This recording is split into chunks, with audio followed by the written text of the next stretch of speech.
Boa tarde, pessoal. Vamos começar uma live aqui sobre o princípio responsabilidade do filósofo Hans Jonas. Uns chamam Hans Jonas também, mas... E aí Boa tarde, Monique. Estou esperando aqui o Padre Wanderson para a gente começar a live. Eu vou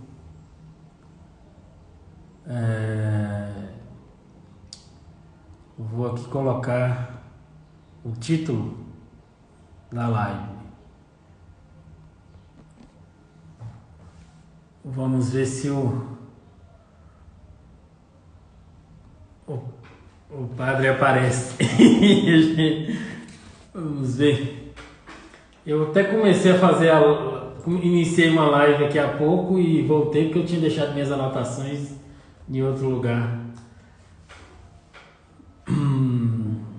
Mas é isto. Boa tarde, Rosana. Acho que vai ser a primeira live do padre. Eu tô achando que ele não tá muito destro ainda nesse negócio. Então, tenhamos um pouquinho de paciência. Bom, mas aí essa live hoje, eu tô até com medo dessas minhas lives, porque semana passada eu fiz uma live sobre mercado de livros e a Livraria Saraiva fechou as lojas em Salvador e a Livraria Cultura não teve aceito seu termo de lá que tinha para recuperação financeira. E agora, na semana que está tendo muita discussão sobre a questão ecológica, né? E desses últimos dias com a questão da Amazônia, Pantanal, né? A gente vai fazer uma discussão também sobre... Opa, entrou aqui. Sobre a questão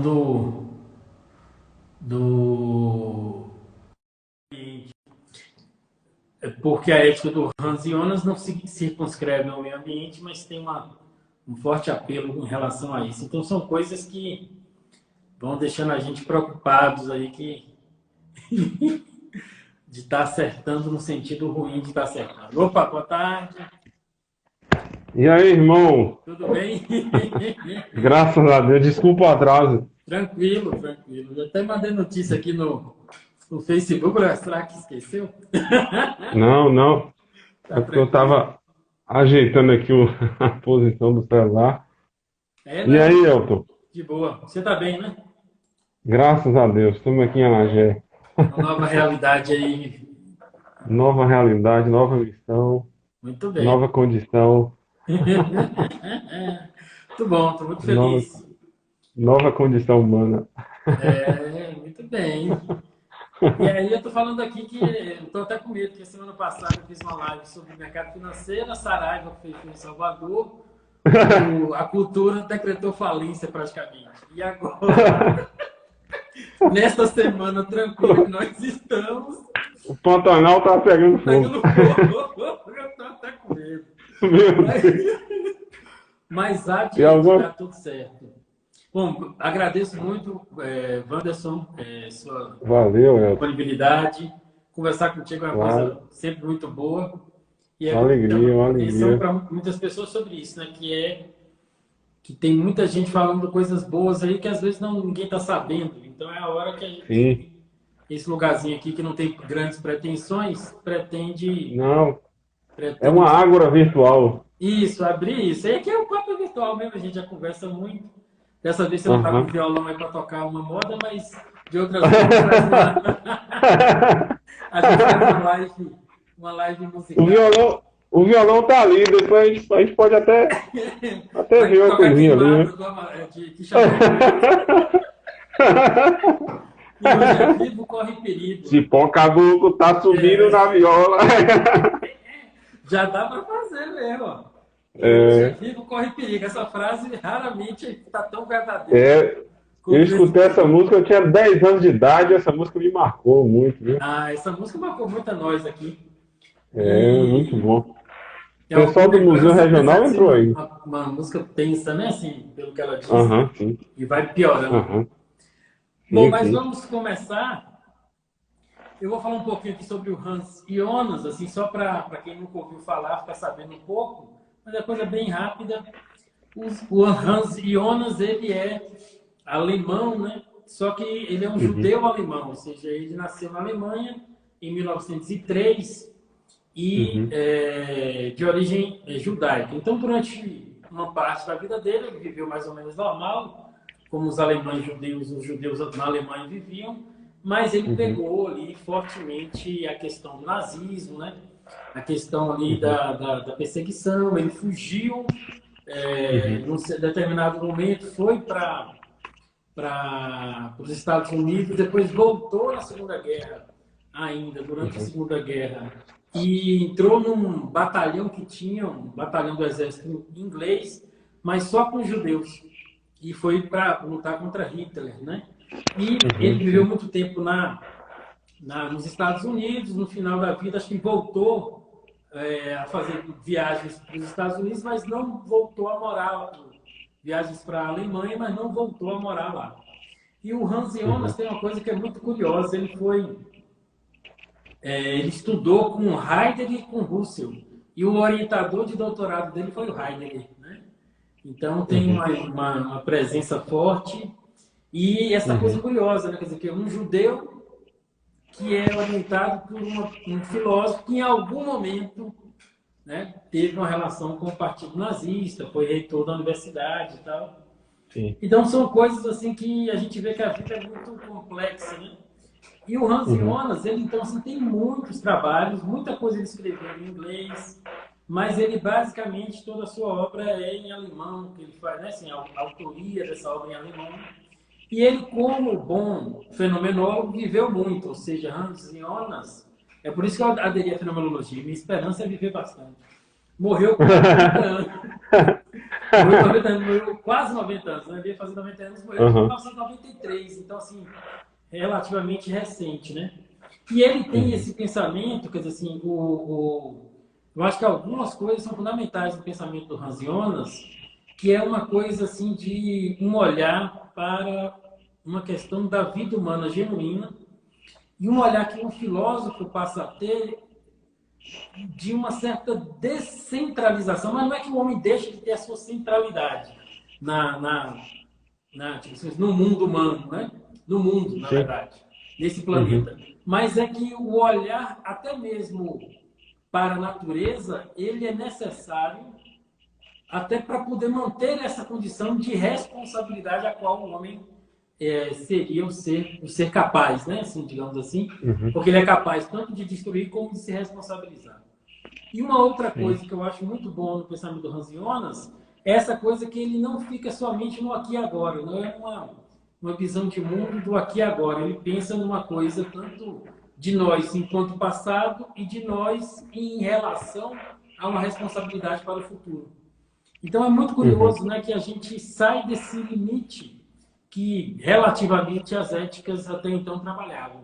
Então é um pensador da perspectiva ética, uma pessoa que tem uma vida que você pode discordar uma coisa ou outra do pensamento do Hans Jonas, mas você nunca pode dizer que ele não é uma pessoa que viveu, tentou viver coerentemente as suas ideias e sofreu muito o século XX, mas me parece que ainda assim é um pensamento de esperança, ou seja, o princípio da sim. responsabilidade ele é um princípio que coloca também a esperança, inclusive a esperança em que nós possamos assumir a responsabilidade sobre as coisas.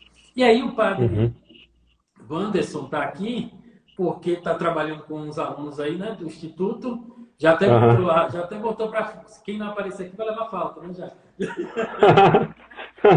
E ele vai conversar sobre isso. E porque a gente tem, nos últimos tempos, algumas vezes conversamos, trouxemos muito essa discussão, essa questão da questão ecológica, né, da questão Sim. de um olhar, de uma ecologia integral, né? Então é muito Uhum, importante. E outra coisa, assim, só para continuar, assim, quer dizer, praticamente o Hans Jonas é o criador da bioética, né? Quer dizer, assim, uma área do saber que hoje está incontornável. Nós temos um Sim, autor aqui que começou. Então, quem não está ligado na filosofia perde muito, né? Porque perde os fundamentos, perde essas coisas assim que são importantes de perceber que há todo eu ia falar background, mas há toda uma anterioridade das ideias que sim. muitas vezes a gente vai repetindo sem perceber é, a Todo um importância patrimônio, né? inclusive a complexidade positiva que elas têm. Bom, Wanderson, Muito é, bem. vamos lá, vamos conversar aí. O que você Bom, pensa aí? antes Por que aqui, o princípio de responsabilidade? Vamos lá. bom, primeiro uma saudação para quem está chegando aí, ó, quem está acompanhando. E interessante que o Hans Jonas é um filósofo alemão que possui um enraizamento judaico muito forte nas suas ideias. E eu me interessei pela sua obra ali nas aulas de teologia, às vezes algum assunto ou outro tocava nessas questões, a gente passa também a tentar entender aí outras reflexões, outras perspectivas também, né? Hans Jonas, como aluno de Heidegger, e também com influência também de Rudolf Bultmann, teólogo reformado, ele busca dar uma contribuição para essa reflexão sobre a técnica. E aí quem acompanha e está por dentro aí, quem se interessa aí por filosofia, entende que Heidegger é um filósofo também que vai tecer uma reflexão muito interessante sobre o mundo da técnica. E Hans Jonas ele vai também nesse mesmo itinerário, só que pensando ali um contexto dos anos 60, 70 e essa obra é de 79. Essa obra já é do fim da vida. O princípio responsabilidade, que é essa obra-chave principal, aqui que nós temos a tradução da editora Contraponto, aqui também em parceria com a PUC-Rio, seria essa ética do cuidado, uma ética onde ele nos traz uma espécie de ensaio de uma chamada futurologia, né? Ele usa uns termos assim muito interessantes, algumas palavras-chave, por exemplo, futurologia, heurística do temor, poder sobre o poder, uma espécie de previsão sobre esse mundo da técnica, as consequências da técnica, um imperativo categórico também, ele tem também uma influência ali de Kant também, né? E Hans Jonas é o filósofo que busca entender a fenomenologia da vida, né? Como obra principal, assim, chave dele, o princípio vida, que a editora Voz também traduziu, que tem como subtítulo Elementos para uma biologia filosófica, ou uma filosofia da biologia, onde ele busca entender um pouco esse dinamismo da vida, tentando superar aquele dualismo cartesiano, aquela perspectiva sectária corpo-alma, onde nós buscamos entender um pouco como que o ser humano ele faz parte de uma grande rede. E aqui nós temos uma mudança de paradigma da reflexão ética, porque Hans Jonas, com o princípio vida, com o princípio responsabilidade, também que é a obra da maturidade, ele faz também uma superação da reflexão ética clássica. Né? A ética clássica era uma ética, mesmo que com a sua grande contribuição, ela era uma ética voltada indivíduo-cidade. Indivíduo-cidade, indivíduo-polis, ela era essa ética de perfil de cunho grego, de influência também estoica e com um amadurecimento também para a ética cristã, ela ainda assim ela não estava inserida nesse mundo que nós temos hoje. Por exemplo, nós estamos aqui já no século XX, ali Hans Jonas no século XX, Heidegger, eles estão nesse mundo do avanço da técnica. E aqui é bom a gente lembrar, para quem acompanha, porque Hans Jonas também era muito acusado de ser um inimigo da tecnologia, um inimigo do progresso. que é uma crítica que se faz aos filósofos, né? Tecnofóbico. Tecnofóbico, é. Parece que a filosofia também tem essa acusação de que filosofia e ciência, elas ficam... parece que a filosofia, ela tenta ali dizer o que a ciência deve fazer ou não. Mas, na verdade, a filosofia tenta dar uma contribuição ética para o progresso, a reflexão e a construção do saber dos paradigmas científicos. E Hans Jonas, com essa obra, ele está falando também a partir de alguns eventos, por exemplo, que marcaram o Ocidente. Nós estamos falando de duas guerras, nós estamos falando ali de grandes tragédias como Hiroshima e Nagasaki, por exemplo, do Holocausto nazista, que ele uma grande geração também, como Arendt, como Viktor Frankl, como Karl Jaspers também, que vivenciaram. Então, são gerações de pensadores que buscaram trazer essa contribuição humanizadora das ciências humanas para a Europa, para o mundo. Então, o princípio responsabilidade é um princípio que fala de uma ética do futuro, uma ética do agir humano, uma ética, um insight, uma ética para uma civilização imersa na tecnologia, uma civilização tecnocrática, que está inserida no paradigma tecnocrático. Essa reflexão, ela quer entender, ela quer propor uma ética para a técnica. Ela quer ser uma espécie de medicina para a técnica. Só que para entender essa obra, o princípio de responsabilidade, Hans Jonas não se deu por satisfeito, ele apresenta depois, numa coletânea de conferências, outra obra interessante que a editora Paulus traduziu, que se chama Técnica, Medicina e Ética. A Paulus deixa uma amostra muito interessante, onde ele reflete também, ele comenta esse princípio responsabilidade, mas também sobre uma reflexão ética filosófica sobre a experimentação com seres humanos. E aqui também entra a questão da clonagem, entra a reflexão sobre o risco da eugenia que há com o avanço científico também, né? A eugenia, ou seja, uma sociedade seletiva, né, de escolhas de seres, de quem deve vir, de como deve, as características de cada... Né? Então, ele está alertando para esse risco, falar, olha, esse avanço desse mundo da técnica, ele precisa também de algumas reflexões. E também uma outra obra interessante, que nos ajuda a entender também como um judeu, é um comentário, uma palestra muito, muito fina, que chama O Conceito de Deus Após Auschwitz. Eu gosto Uma muito voz desse livro. judia. É interessante, né? Eu gosto desse Muito livro, eu acho interessante. ele extraordinário. Ele é uma reflexão muito rica, né? Sobre esse conceito da onipotência divina, né? A onipotência divina, o mal, a liberdade, é muito rico. Tipo assim, essa coisa que você comentou, e vou lhe atrapalhar um pouquinho, mas depois você volta. Não, imagina. Você coloca, né? Uma coisa que eu acho curiosa e importante no Hans Jonas é que ele vai propor todo um pensamento. Você vê que é um pensamento assim, que não é conformista, mas ao mesmo tempo é um pensamento imerso numa tradição. Ele não rompe, né, com a tradição, assim.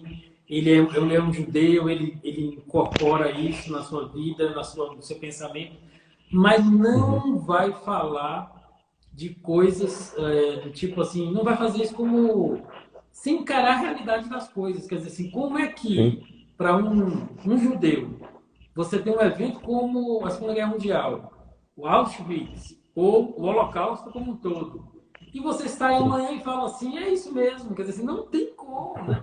É preciso virar para isso e falar, não, a gente tem que encarar isso. A gente tem que pensar, tipo assim, e pensar, né, como é que pode isso? Não quer dizer assim, perdemos a fé ou coisa do gênero, ao contrário, se a gente não faz isso, aí o risco é você viver uma falsidade de fé, né? Então, no caso do Hans Jonas, esse texto é muito pequeno, mas você lê, e se você, eu pelo menos comigo, foi assim, quer dizer, é um livro que eu leria, né, 1h30, mais ou menos, botando assim, e eu passei uns 2 dias, porque eu ficava ali com dor. Incrível. Porque tipo, era melhor parar, porque ele realmente provocava coisas, né?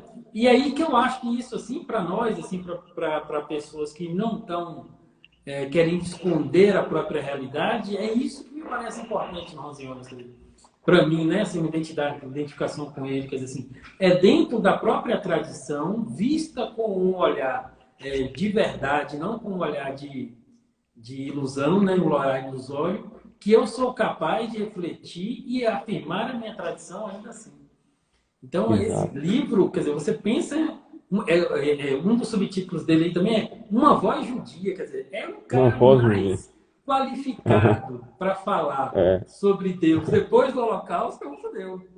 Né? sim, sim, sim. É um judeu. Mas desculpe ter atrapalhado, esse livro é ótimo. Não, não, imagina. Então, essa reflexão filosófica do Jonas, por exemplo, nesse livro, ele faz uma reflexão sobre essa ética clássica, sobre os limites também que a ética clássica encontra hoje. Aí, por exemplo, ele vai falar um pouco dessa relação homem-natureza, essa tecnologia como vocação da humanidade, depois também o homem como objeto da técnica, depois no capítulo, vou dar uma visão geral do livro, Certo. depois ele vai falar um pouco sobre esse princípio, método, essa heurística do temor, que é um termo interessante, heurística do temor, que é mal traduzida do alemão para heurística do medo.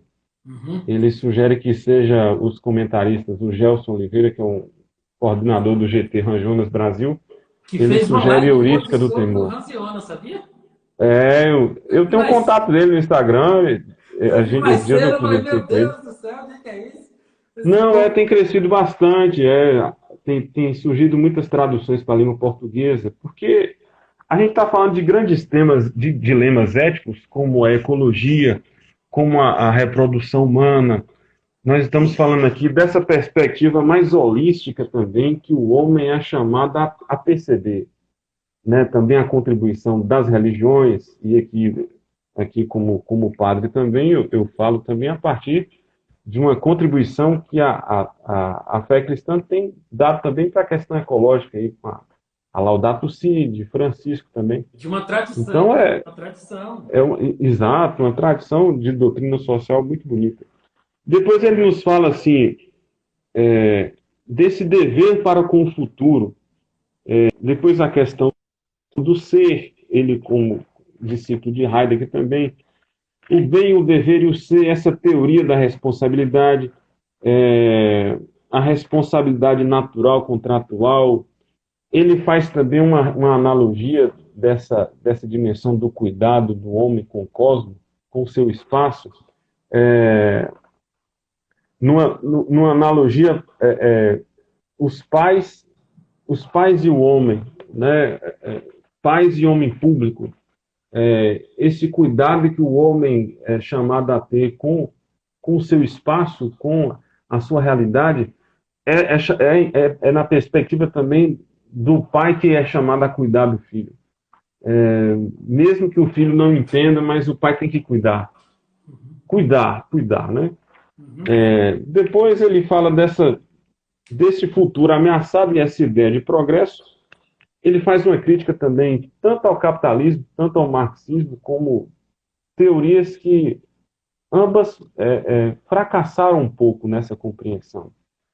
Isso é Depois uma a coisa, utopia, ideia de progresso, sim.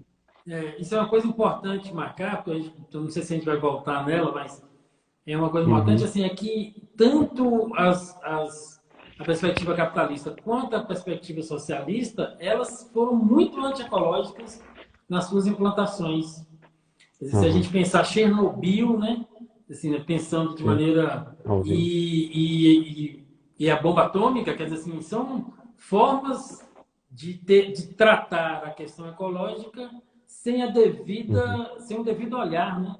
Então, dessa Sim, sim. perspectiva, os dois são realmente criticáveis, e o Hans Jonas, nesse sentido, ele vai Uhum. realmente apontar não uma defesa de um, uma defesa de outro, que é essa coisa que hoje em dia parece que se você fala uma coisa, você está É defendendo ou muito atacando, né? superficial, Mas assim, é comprovável, cara. É, assim, é Sim, evidente, não deu nenhum dos sim, sim. dois.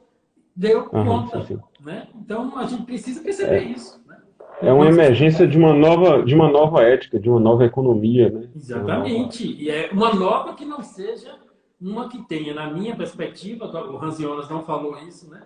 Mas que não Uhum. tenha, por exemplo, que a perspectiva, que o Hans Jonas apoiaria talvez isso, assim, desse cuidado, mas eu digo uma perspectiva exploratória mesmo da natureza, né? Sim, É o que sim, a sim, gente sim, tem nas duas, quer dizer, é isso que tem que acabar, né? sim, sim, E o Hans Jonas vai sim, dizer, não, a ética da responsabilidade é isso, é um olhar, por isso que essa coisa que você fala, né, da heurística do temor, é um certo cuidado, né? Você vai sim, olhar sim, com cuidado as coisas, não vai sair. Então, né? sim, sim. Mas, desculpa aí de novo. É interessante também que quando nós falamos de Kant, o filósofo alemão Kant, Uhum. para quem está acompanhando, é interessante, por exemplo, esse imperativo de categórico de Kant dizia: haja de modo que tu também possas querer que tua máxima se torne uma lei geral, né? Então esse imperativo ético kantiano. Hans Jonas ele tenta superar isso. Ele ele inaugura um outro imperativo. O que ele diz? Haja de modo a que os efeitos da atuação sejam compatíveis com a permanência de uma autêntica vida humana sobre a Terra, né? Aí numa linguagem, aí ele expressando isso de forma negativa, o que ele dizia? Haja de modo a que os efeitos da atuação não sejam destrutivos para a possibilidade futura de uma tal vida. Ou, resumindo de maneira muito simples, bem popular, não põe em perigo as condições necessárias para a conservação indefinida da humanidade sobre a Terra, né? Ou aqui no uso positivo. Inclua na tua escolha presente a futura integridade do homem como um dos objetos do teu querer.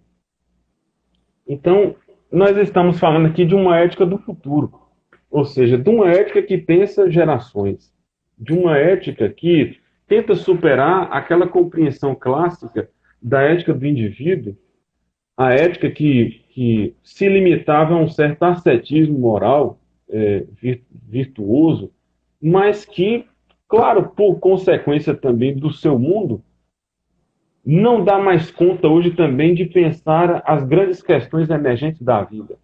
Nós estamos falando de uma perspectiva de uma ética mais cosmológica, planetária, uma ética dialogal, intersubjetiva, uma ética, por que não, de alteridade, quando a gente pensa aqui os grandes autores também da alteridade, o Buber, o Manuel Levinas também, nós estamos falando aqui de uma compreensão ética que entende a vida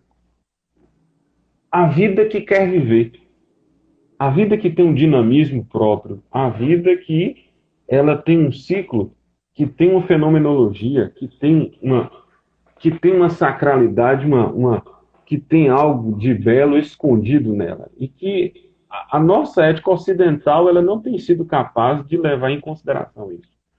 Porque a nossa postura, e as ciências humanas também, a própria filosofia também precisa oferecer essa contribuição também, porque nós estamos aqui falando de um mundo hoje que não consegue mais voltar atrás sem os recursos da técnica.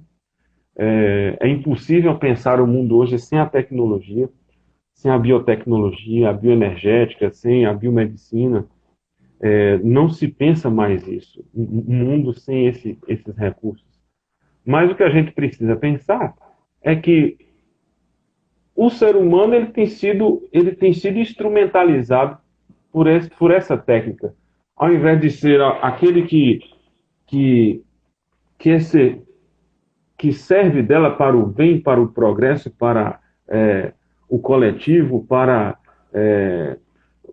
aquilo que é mais necessário, os recursos mais básicos. Esse ser humano, a técnica tem sido o centro das atenções, o centro das escolhas também. E Hans Jonas ele usa um termo que ele resgata um pouco dessa perspectiva clássica. Ele nos fala que nós vivemos a era da compulsão. A ética que tem movido o Ocidente é a ética compulsória do consumo, da busca, a cultura do descarte, é, que não respeita o dinamismo da vida, entende? Não respeita esse dinamismo próprio da vida. Então, é um pouco aquilo que o Ortega y Gasset também falava que ele alertava já o Ocidente ali em 1930, a rebelião das massas, né? Ortega falava um pouco dessas gerações, as gerações ali retrógradas, as gerações de ruptura. É necessário hoje que surja uma geração que dê uma nova configuração. Acho que aquilo que Ortega y Gasset comentava, o madrilenho, o espanhol, falava dessa linha ética, também nos ajuda a entender um pouco isso que Hans Jonas tenta nos dizer. É preciso superar essa ética muito subjetivista, essa ética do indivíduo para uma ética do coletivo. Uma ética própria do mundo global. Né? Por exemplo, eu estou aqui numa cidade que vive também alguns anseios, as pessoas, as preocupações, os dramas, as angústias que pessoas também de outras cidades vivem. Então, a própria filosofia, as ciências humanas, elas nos dão essa contribuição de que falar de responsabilidade é falar dessa necessidade do cuidado para garantir uma autêntica vida humana sobre a Terra, uma vida autêntica, uma vida onde o ser humano ele possa existir com qualidade, com autenticidade, com afirmação do ser, com essa realização do ser, entendeu? Onde ele é capaz de viver a liberdade, onde ele é capaz e aqui ele usa também uma questão, essa questão da consciência também, nos difere também dos outros seres, né? Uhum. Mas tudo isso, essa obra, o princípio responsabilidade, ela deve muito ao princípio vida, que é uma obra interessante, Alto, que vale a pena depois aprofundar. O princípio vida é uma filosofia da biologia. Eu me interesso também, eu quero ver se com o tempo aqui eu dou uma aprofundada. A gente pode depois bater um papo sobre isso. Vamos Uma marcar outra live. filosofia da Tá marcado, só biologia. vai decidir a data agora. Uma biologia filosófica. É Tem um interessante livro que eu porque... gosto também, que é Filobiologia, que é um livro que é bem interessante também, só que assim, são artigos de vários autores. Uhum. Como eu dou aula na ecologia humana, né, essa coisa das relações entre biologia e ecologia sempre estão envolvidos, né? E também por conta de que eu me interesso muito por bioética, né? E essa coisa aí. Sim. Só que aqui eu tenho que assumir que eu não li o princípio vida. Então aí o princípio vida eu vou ter que esperar um pouco. Só uns comentáriozinhos aqui, Wanderson. O pessoal entrou aqui, né? Já deu boa tarde, Rosana, Lucas. Rosana. E aí Rosana falou, encantada, já quero ler o Rosionas. Logo abaixo o Lucas colocou, já estou olhando os preços do livro. E Léo já colocou, Lucas já quer mexer no bolso, que Lucas foi me orientando. Ah, sim. E ele é o cara que mais manda link para mim de promoção de livro.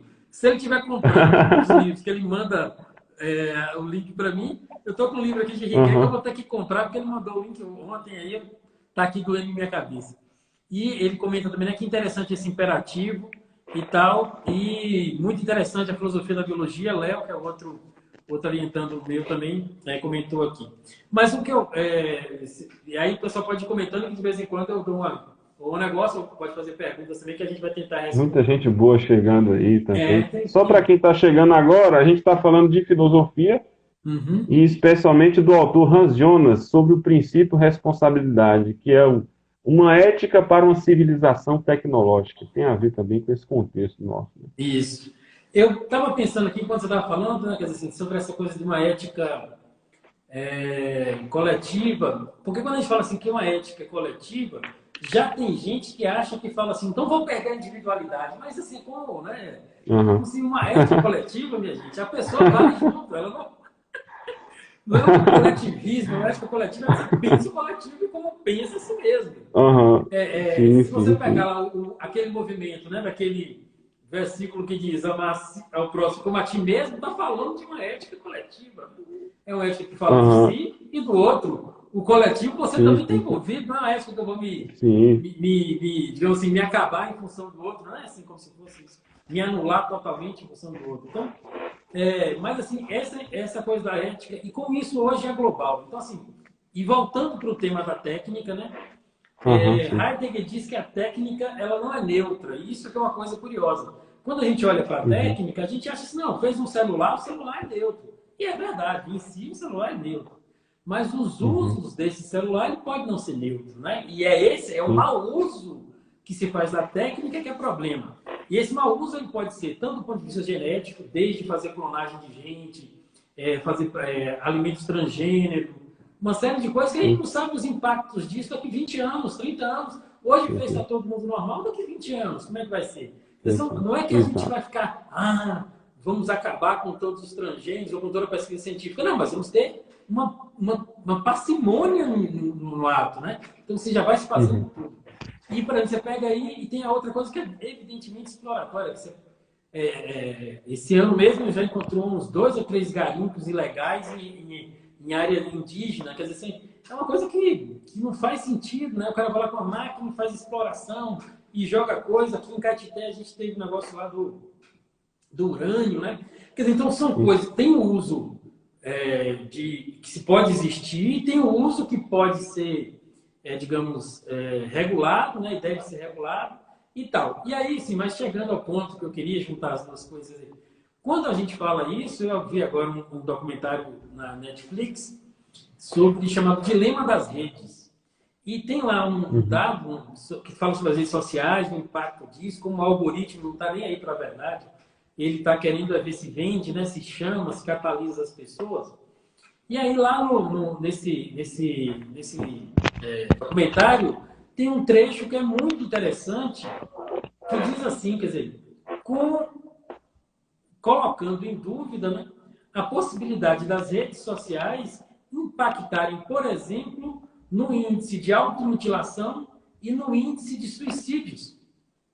Então, quando a gente fala de que é preciso ter uma ética da técnica, ou que existe um uso ético, né, da técnica, e a gente fala disso de uma ética coletiva, a gente está pensando na dimensão específica de uma pessoa que pode ser impactada por um aparelho e acabar chegando ao ponto de se matar, né, ou se Sim. automutilar, como vários adolescentes estão fazendo, ou então a destruição também do planeta. Assim, são várias vias ao mesmo tempo. Não é como se você falar, vamos ter uma preocupação ecológica, vamos ter uma preocupação de não consumir as riquezas que nós temos, de não consumir tudo, não acabar com o mundo, mas também vamos pensar, ao olhar para a técnica de uma perspectiva ética, de um princípio da responsabilidade, a gente não pode negar, por exemplo, que os algoritmos fazem coisas que não são boas para as pessoas. E se isso acontece, Exato. isso também é técnica. E se a gente não olha, a Exato. gente está vendo vários adolescentes, vários jovens e até outras Uhum. pessoas mais velhas caindo no risco de automutilação e suicídio. Então, assim, não é Uhum. que não são estanques, né? São Sim. compartimentos que nós vamos tendo clareza da necessidade de pensar numa ética coletiva. Enquanto mundo, Exato. nós estamos juntos, cara. Não tem como escapar, Isso. não. Não tem, não Isso. tem, não tem nada social aí saindo a toda hora, não, para a gente. O professor o Oswaldo Jacó, ele comenta isso no Café Filosófico, ele comenta, nos falando que nós estamos imersos, nós estamos numa grande nave. A humanidade está numa grande nave. E na obra Técnica, Medicina e Ética, o Hans Jonas ele diz que a ética ela é a medicina da técnica. É interessante, Muito né? bom, A né? ética Muito bom. e a filosofia tem essa contribuição, mesmo ela sendo aí tão questionada e tão desconhecida. A ética filosófica ela quer ser uma medicina para o mundo da técnica, né? Ou seja, a serviço de quê? A serviço de quem? Quais suas implicações? Quais são? Ela é instrumentalizada a serviço de quê? Do progresso da vida, do bem comum, do bem-estar.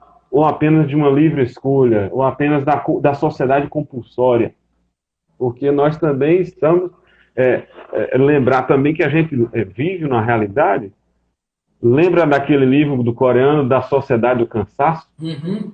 Já fizemos live É, sobre ele aqui. foi mesmo? Foi. Perdi essa live, cara. Ô, rapaz, depois eu te mando o Nossa! link. Foi uma das primeiras que eu fiz. Bauman e Poxa, cara. Byung-Chul Han com o Fernando, um amigo meu, que deu Poxa, perdi, tô cara. querendo voltar a falar com ele para a gente fazer uma live sobre a salvação da beleza. Boa tarde, Manuel. Sim, sim. Abraço aí. Olha aí, muita gente boa chegando aí, muitos Já conhecidos aí. passando por aqui. É uma alegria, minha gente, vocês aqui. O Hans Jonas, quando ele fala dessa heurística do temor, essa necessidade de uma ética da previsão, de uma ética que apresenta o homem, não que a filosofia tenha a missão, tem o objetivo de oferecer para as pessoas uma espécie de profecia da desgraça, uma espécie de profecia catastrófica, mas de apresentar as consequências e as implicações do mundo que nós vivemos, daquilo que nós consumimos, daquilo que nós apoiamos, incentivamos ou financiamos, e daquilo também que a gente não reflete de todas as iniciativas, né? Quando a gente, nessa época de pandemia, por exemplo, a gente viu como que a biologia é interessante, como que é necessária uma reflexão bioética, biopolítica também, né? Porque nós temos aqui, nós temos as grandes preocupações a nível de município, de estado, de federação. Nós temos uma sociedade que percebeu que ela não consegue viver sem a tecnologia, mas também a gente percebe hoje a necessidade da cultura do bem viver, que nós precisamos nos relacionar de outra forma com a natureza, com o cosmos, com esse planeta, porque nós somos a vida humana, o homem, ele faz parte dessa grande rede, né? Nessa obra Princípio Vida, Hans Jonas trabalha isso, e também na obra Matéria, Espírito, Criação também, onde ele faz uma crítica ao dualismo, né? Ele também flerta um pouco com essa questão da filosofia da mente, né? A filosofia da mente. Então, hoje, o que as ciências humanas estão tentando oferecer para a gente, e quem se interessa, é justamente essa ideia de que esses discursos, esses saberes todos, eles querem oferecer para a humanidade, eles querem oferecer para as pessoas, apontar não receitas prontas, mas consequências de nossas opções, que é aquilo que a filosofia genuinamente tenta dizer, como Aristóteles entende, a dimensão da felicidade. E o Hans Jonas, ele entende que a vida, ela tem um ciclo, ela é teleológica, né? Quem não se interessa, a teleologia é um termo que Aristóteles entende, que nos fala que a vida tem um fim em si mesma. A vida que pede passagem, como a água do rio, a vida que quer viver, a vida que tem seu dinamismo próprio. Então, o homem também, ele faz parte desse grande ciclo.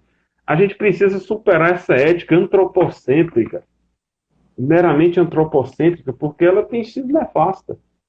Ela é uma ética do descarte, do consumo, do desprezo, da sucção de todos os recursos que a Terra tem, e nós ainda não conseguimos resolver os nossos problemas, né? Nós exportamos as melhores frutas. Isso também nas pequenas cidades. Aquilo que de melhor se produz não fica aqui, né? E eu falo a partir da realidade que eu estou também, isso acontece, né? Então, falar de uma ética da responsabilidade é oferecer para o leitor, para o que se interessa pelas ciências humanas, para quem faz parte de alguma comunidade de fé, de alguma perspectiva humanística, filosófica, que nós precisamos a nossa passagem por este mundo, de nossa existência, ela precisa deixar um rastro de humanização que outras gerações possam usufruir também desses mesmos recursos, né? De tudo aquilo que a vida tem, porque ela é sagrada, ela não nos pertence, mas nós fazemos parte dela, dessa grande rede. dessa grande comunidade, né? Desse grande organismo. Nós fazemos parte dessa grande nave, como diz lá o Oswaldo Jacóia, lá quando ele nos fala no Café Filosófico, Ética da Responsabilidade. Muito boa discussão, né? Então, o Hans Jonas ele nos fala dessa heurística do temor. É preciso acender aí a luz de alerta, porque o ritmo de vida que nós, enquanto indivíduo, comunidade e sociedade, estamos empreendendo, ele pode nos levar para um caminho sem volta da grande frustração existencial, da a qualidade de vida péssima que nós temos hoje. E também a grande crise das relações homem-terra, homem-espaço, e cultivarmos ali, adotarmos um outro estilo de vida que o Ocidente deixa um pouco a desejar, mas aquilo que os orientais há muito tempo eles já descobriram, que é toda essa dimensão pneumática do ser humano, né? Esse ser humano que ele é capaz de se relacionar bem com o seu espaço, com o cosmos. Esse homem que não é refém de de tudo aquilo de quem se serve da técnica tenta nos orientar, né? Quando a gente fala desse mundo da técnica, é bom quem está acompanhando entender, nós não estamos fazendo uma crítica à tecnologia em si, porque isso seria muita burrice e desonestidade nossa, intelectual Não, e tá humana numa também. live, né? Falando contra a Tá na tecnologia. live e tá metendo pau na tecnologia. Seria Né? contradição básica, né? Exato.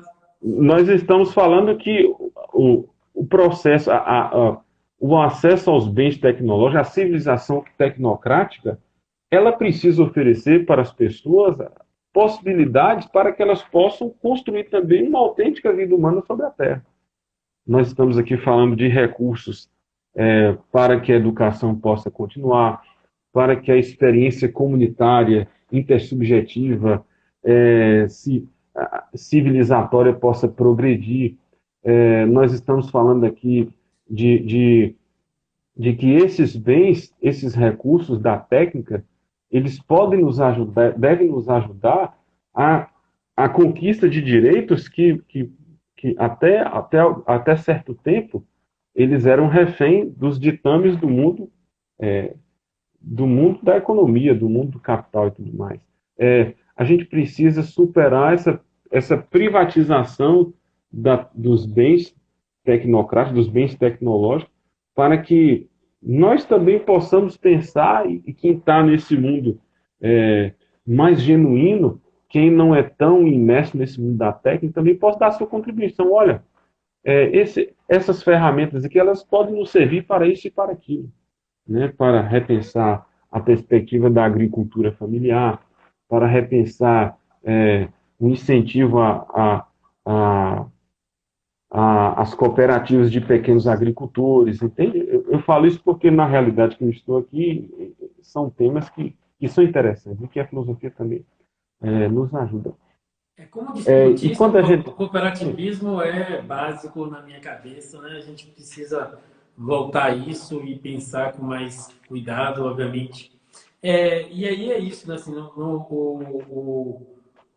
é aquele velho ditado, né? De moral, né?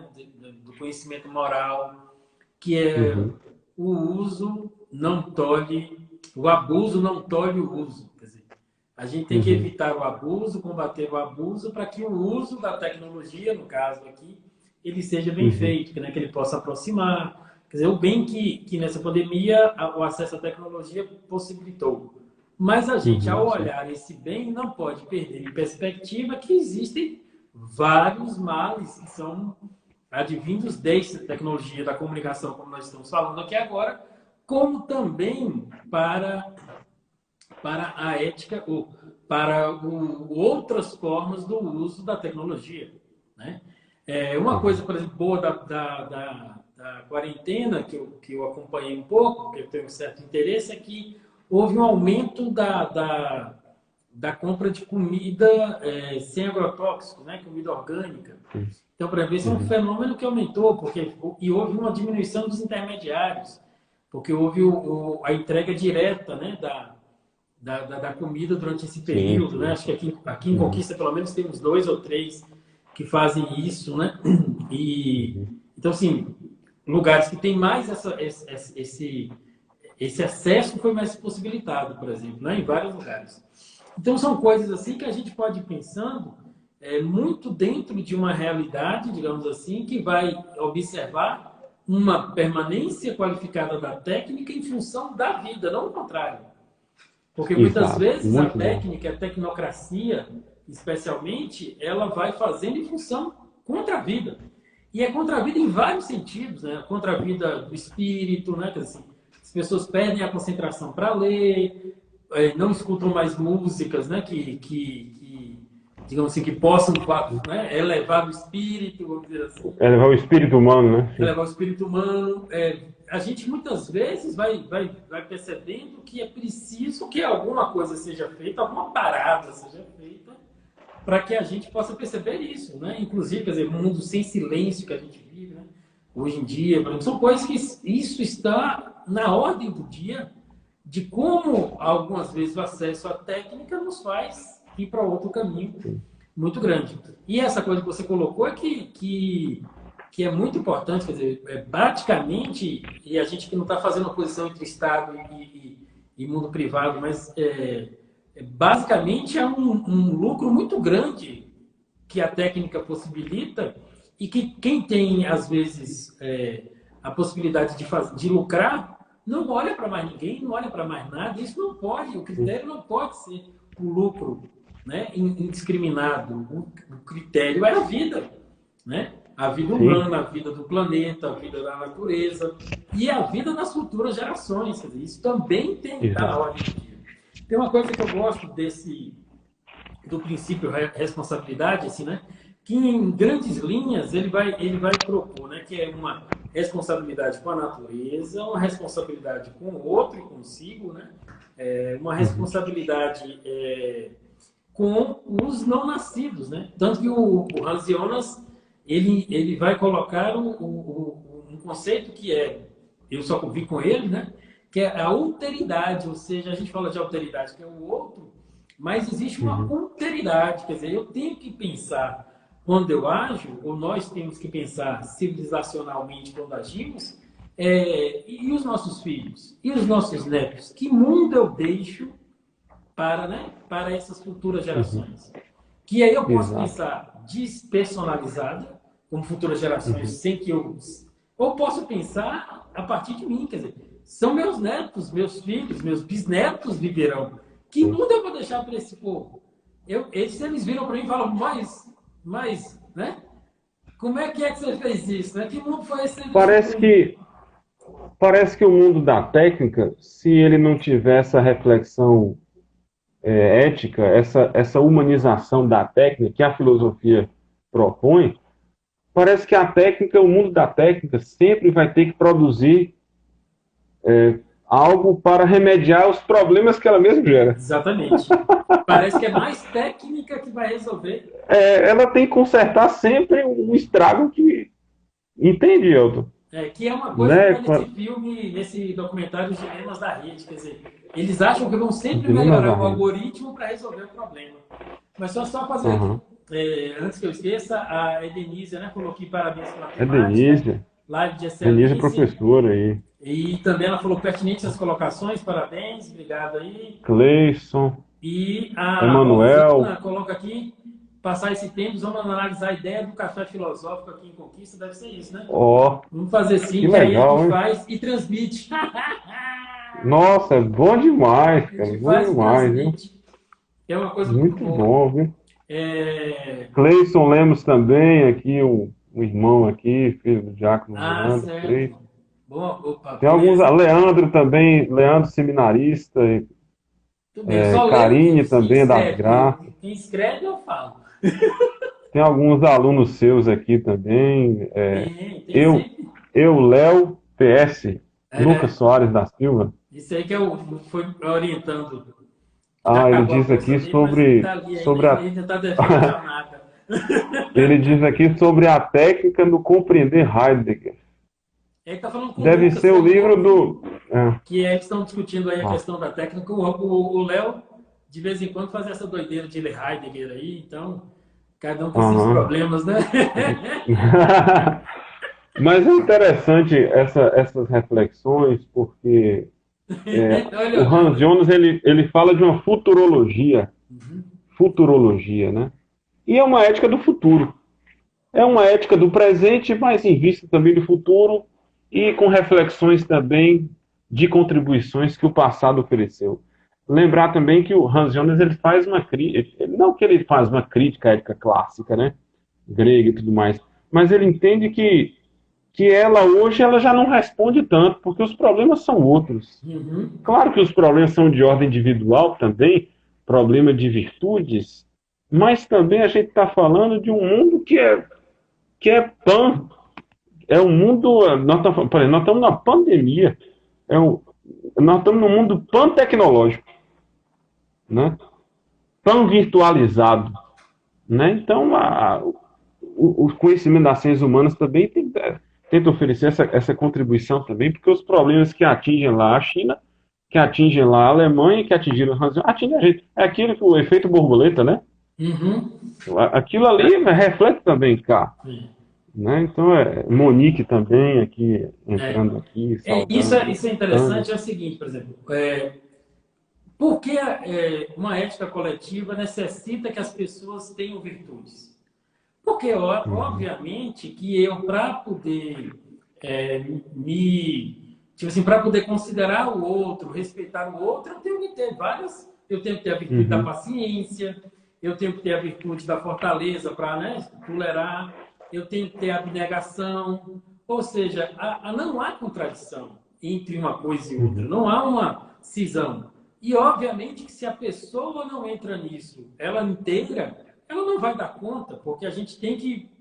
Porque eu, por exemplo, agora não vou consumir 30, 40 coisas que deveria, não vou comprar produtos tecnológicos ou que vão fazer, que agravam o problema ecológico. Eu, para fazer isso, tendo em vista as próximas gerações, eu tenho que me controlar.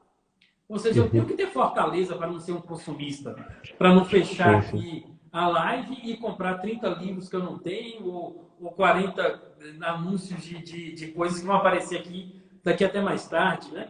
Então, é Uhum, perceber sim. que não há contradição nisso. Agora, se você só se fecha num ângulo, ou só se fecha no outro, você acaba perdendo a própria pluralidade da condição humana. O ser humano não é uma mônada e também não é algo sem si mesmo. Quer dizer, não existe a pessoa Isso, sem o isso. eu e não existe o Uhum, conjunto sem as pessoas. Quer dizer, e não existe uhum. pessoas sem relações. Quer dizer, Isso, é isso. perceber isso. Nós somos um conjunto, né? E esse conjunto é que Uhum, precisa estar todo junto. Né? Por isso que é uma uhum, ética que nós vamos pensar da responsabilidade, não é uma ética da justeza, não é ética da condenação, não é ética da segurança, não é ética, é uma ética da responsabilidade. E como uhum. o senhor já viu aí, começou a dar um sinal que tem 1 minuto e meio para acabar a live. Oh, nossa, O que pena. Instagram, o Instagram fecha. Então, Wanderson, por favor, Uma dê outra somente indicação aquele. também, É. uma outra indicação também da editora Vozes, Compreender Hans Jonas, é do Gelson, que é o coordenador do GT, e ele diz assim: só existe ética onde o homem se dá conta de que seus atos podem tanto serem bons quanto maus, e por isso precisam passar pelo crivo da reflexão. Então, esse é o papel aqui da filosofia, refletir nessa perspectiva das consequências boas e más da ética, né? Então, a filosofia de Hans Jonas, da responsabilidade, tenta oferecer uma reflexão mais humanista, tenta ser uma medicina para o mundo da técnica. Esse é o objetivo, Beleza, né? muito Então, obrigado. Muito obrigado mesmo, Wanderson. Foi muito bom. Já está eu marcado agradeço aí aí. no tema da próxima. Só vamos ver a data. Vamos E continuar é aí, vamos isso. continuar. E eu acho que é isso. Quer dizer, a pessoa entendendo que para pensar ecologia, a filosofia é uma ótima companhia, já é uma grande coisa É, para todos, aí todos as aqui. sugestões aí. Beleza, aí, abraço, gente. Muito obrigado aí. Até a próxima. E vai Valeu. fechar aqui também, que esse Instagram é. Pá! Fechador. Um abraço para os irmãos, para os amigos aí, os interessados aí. Até mais, minha gente. É tempo de cuidar, né? Tempo de responsabilidade. É isso aí. Abração. Tchau. Abraço, tchau.